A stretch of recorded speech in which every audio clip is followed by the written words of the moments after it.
Assalamualaikum warahmatullahi wabarakatuh. Salam sejahtera untuk kita sekalian. Om Swastiastu, Namo Buddhaya, salam kebajikan. Yang terhormat kepada Ibu dosen pengampu, Dr. Ibu Suryanita SHM. Mohon izin Ibu, kami dari kelompok 3 akan mempresentasikan tugas kelompok kami dengan judul Pertanggungjawaban Pidana Korporasi pada kasus korupsi asuransi Jiwasraya. Adapun kelompok 3 terdiri dari mahasiswa Kiflan Ahmad Syukur, mahasiswa Agus Setiawan, mahasiswa Ibnu Widiantoro, mahasiswa Janiar Arsyadila Lintang, mahasiswa Jimmy Tana, dan saya sendiri selaku moderator mahasiswi Novia Sucita.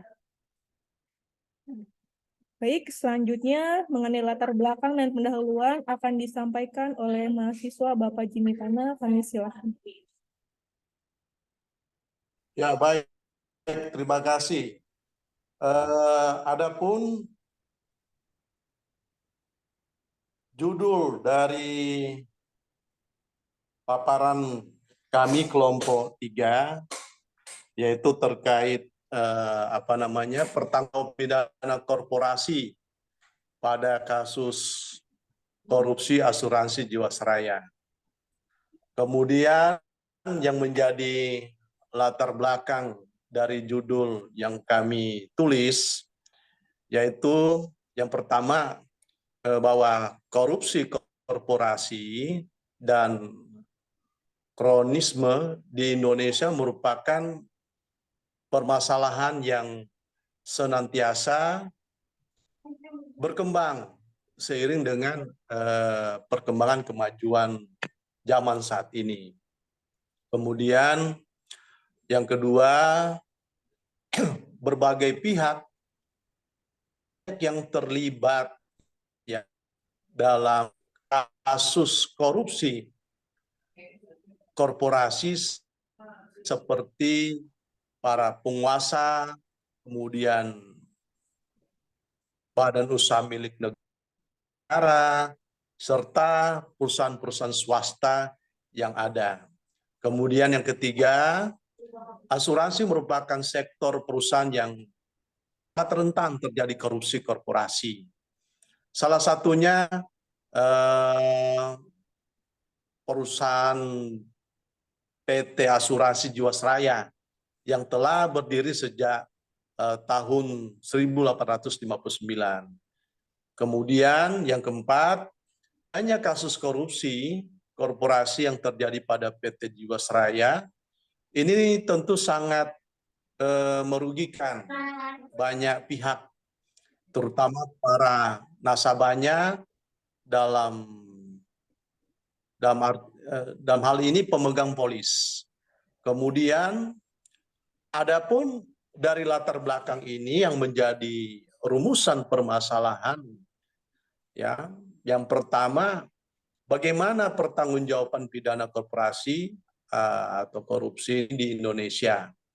Kemudian yang kedua, bagaimana pertanggungjawaban pidana korporasi pada kasus korupsi asuransi Jiwasraya. Kemudian tujuan dari penelitian yang pertama untuk mengetahui pertanggungjawaban pidana korporasi korupsi di Indonesia. Kemudian yang kedua untuk mengetahui pertanggungjawaban pidana korporasi pada kasus korupsi asuransi Jiwasraya. Demikian, selanjutnya pembahasan akan disampaikan oleh rekan kami selanjutnya. Terima kasih Bapak. Izin melanjutkan terkait dengan pembahasan pertanggungjawaban pidana korporasi atau korupsi di Indonesia yang poin A adalah pertanggungjawaban korporasi. Poin-poinnya yang pertama adalah permasalahan hukum.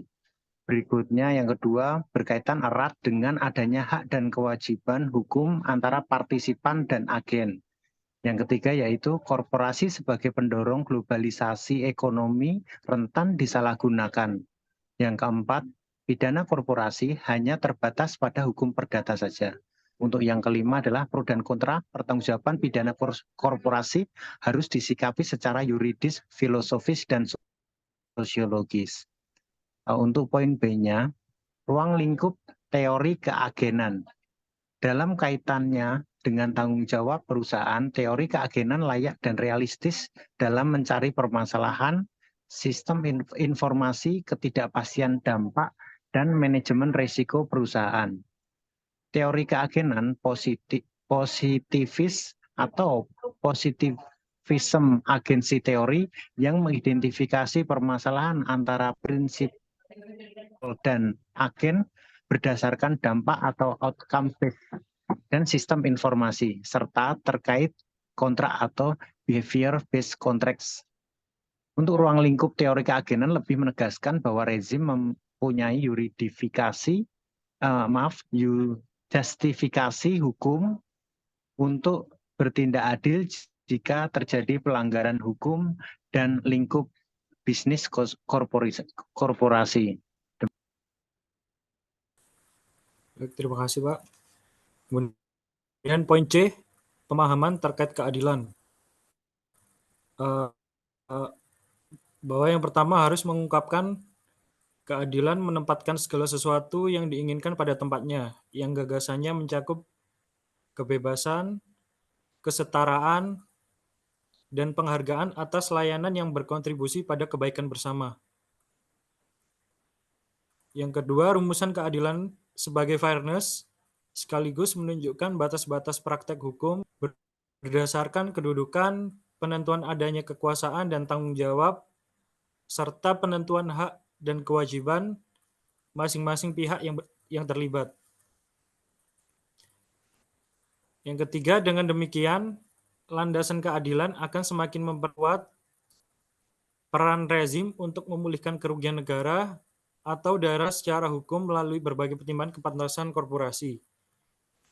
Kepantasan korporasi menanggung diantaranya sanksi moneter, terbatasnya kemampuan finansial, dan non-finansial agen dalam mengembalikan kerugian negara. Kelangsungan hidup perusahaan sebagai penerima manfaat yang dapat melanggar kebijakan. Kemudian dilanjutkan oleh rekan mahasiswa. Ya, terima kasih Bang, izin. Kemudian untuk poin D, peran kajian yuridis dan filosofis. Untuk yang pertama harus mengungkapkan keadilan dalam pembentukan hukum pidana di Indonesia yang bertujuan agar keabsahannya dapat diterima oleh masyarakat dan penegakan hukum dapat dilaksanakan. Kemudian inventarisasi awal terkait pidana korporasi dilakukan dengan penggalian UU TPE, DRT berupa sanksi kepada pihak yang memberi perintah atau korporasi. Kemudian lebih lanjut diatur dalam pasal 15 ayat 1 dan ayat 2 Undang-Undang DRT TPE. Kemudian tatanan hukum positif yang menegaskan bahwa korporasi mempunyai hak dan kewajiban dalam persilangan hukum pasal 1 angka 1 dan pasal 7 ayat 6 Undang-Undang PT. Selanjutnya, tindak pidana korupsi dirumuskan dalam Undang-Undang PTPK dengan mengatur kerugian keuangan negara berdasarkan Undang-Undang BPK, Undang-Undang KN, Undang-Undang UUPN, atau Perma nomor tahun 2016. Kemudian intisari penerjemahan teori keagenan dalam menangani korupsi korporasi, yaitu hukum positif keuangan negara mengupayakan pemulihan kerugian keuangan negara baik melalui penelusuran aset atau dengan memberikan sanksi kepada prinsipal. Kemudian alur penanganannya tidak lepas dari korporasi atau pengurus perseorangan yang dikenakan pasal 1 ayat 3 Undang-Undang PTPK yang jelas-jelas merugikan keuangan negara. Penjelasan pasal 32 ayat 1 Undang-Undang PTPK dipidana apabila terdapat keuntungan tertentu atau terjadi untuk kepentingan korporasi. Selanjutnya akan dilanjutkan Saudara Kiflan. Terima kasih Bang. Dilanjutkan untuk bagaimana pertanggungjawaban pidana korporasi pada kasus korupsi asuransi Jiwasraya. Pada tahun 2018 dan 2019, PT Jiwasraya telah mengajukan gugatan wan prestasi terhadap sejumlah nasabahnya, sehingga nasabah mengajukan ke pengadilan. Lalu upaya yang dilakukan nasabah yang dirugikan adalah agar mendapatkan perlindungan hukum atas apa yang ditimbulkan oleh PT Jiwasraya yang mengakibatkan kerugian. Lalu hasil penyidikan aparat penegak hukum, yakni kejaksaan dan kepolisian, banyak pihak terlibat dalam upaya dan berbagai aturan yang dilanggar dalam kasus Jiwasraya. Para pelaku setidaknya terdapat 8 pasal yang terjerat. Salah satunya di antara beberapa pasal itu ada pasal 3 Undang-Undang Nomor 8 Tahun 2010 tentang tindak pidana pencucian uang, pasal 2 dan 3 UU Tipikor, pasal 11 dan pasal 21 Undang-Undang Nomor 40 Tahun 2014 tentang perasuransian atau UU asuransi dan lain-lainnya. Lalu bagaimana upaya penyelesaiannya? Untuk mempersingkat dan mengoptimalkan proses penyidikan dan penyelidikan, aparat penegak hukum dapat memberikan perlindungan pidana perdata, administratif, dan etik, sekaligus kepada pihak-pihak yang terlibat dalam pelanggaran. Agar nasabah dapat mengambil kembali haknya, maka diperlukan upaya perlindungan hukum. Perlindungan hukum melalui adanya aparat penegak hukum seperti polisi yang bekerja sama dengan KPK serta OJK untuk dapat menangani kasus korupsi korporasi PT Jiwasraya. Lalu bagaimana pertanggungjawaban pidana korporasi pada kasus korupsi asuransi Jiwasraya yang ada di slide ke-7. Perlindungan hukum terhadap nasabah. Poin nomor 1, perlindungan hukum pada aspek pidana dan aspek perdata melalui proses hukum dan gugatan perdata atau kepailitan sesuai dengan pasal 2 dan pasal 3 Undang-Undang Tipikor. Yang kedua, perlindungan hukum pada aspek administratif sesuai dengan POJK nomor 73 garing POJK .05 garing 2016 memungkinkan OJK menjatuhkan sanksi administratif kepada Jiwasraya. Terakhir, aspek tanggung jawab etis khususnya terkait pelanggaran yang dilakukan oleh pejabat dan pegawai OJK. Lalu untuk selanjutnya dikembalikan kepada Mbak Novi.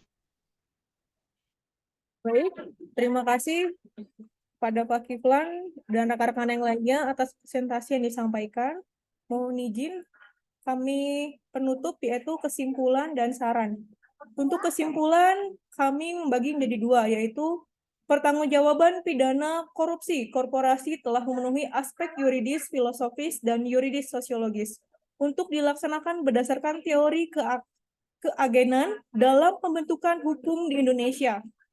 Kesimpulan kedua, perlindungan terhadap konsumen merupakan hal yang wajib dilakukan dan diberikan oleh negara, sebab hak atas perlindungan merupakan hak konstitusional yang dijamin oleh undang-undang. Penanganan perkara terhadap PT Asuransi Jiwasraya Persero sendiri memiliki fokus dan upaya pengembalian uang nasabah. Jadi kesimpulan ini kita memfokuskan untuk pengembalian uang kepada nasabah yang mana merupakan hak dan perlindungan. Selanjutnya, saran. Berbagai upaya yang perlu dipertimbangkan untuk menghadapi kasus korupsi korporasi PT Asuransi Jiwasraya ini mencakup peningkatan, yaitu ada 5. Yang pertama, melakukan penyelidikan dan penuntutan. Yang kedua, transparansi dan akuntabilitas. Yang ketiga, reformasi manajemen. Yang keempat, reformasi peraturan. Dan yang terakhir, penguatan lembaga pengawasan. Baik Ibu, demikianlah presentasi dari kelompok 3. Semoga apa yang telah kami paparkan bisa bermanfaat bagi kita semua. Dan selanjutnya kita mohon koreksi dan bimbingan dari Ibu dosen pengampu dan rekan-rekan yang lain. Ya, wabillahi taufiq wal hidayah. Wassalamualaikum warahmatullahi wabarakatuh.